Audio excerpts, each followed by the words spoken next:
Daryo va soy o'zallarini tozalash huquqi uchun imzolangan shartnoma shartlariga asosan buyurtmachi bajaruvchi oldida qanday majburiyatlarni o'z zimmasiga oladi? Shartnoma shartlariga asosan suv xo'jaligida bozor mexanizmlarini joriy qilish davlat muassasasi buyurtmachi sifatida quyidagi majburiyatlarni o'z zimmasiga oladi. Birinchi navbatda, loyiha hujjatlari hamda davlat ekologik ekspertiza xulosalari nusxasini elektron variantda bajaruvchiga taqdim etadi.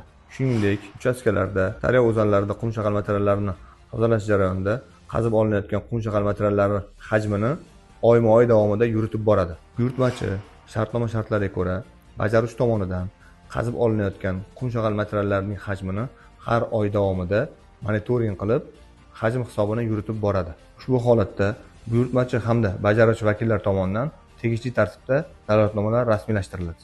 Shu bilan birga, buyurtmachi o'zan tozalash ishlari amalga oshirilayotgan uchastkalarga olib boruvchi yo'llar yoki u bilan bog'liq bo'ladigan muammolarni hal etish majburiyatini o'z zimmasiga olmaydi.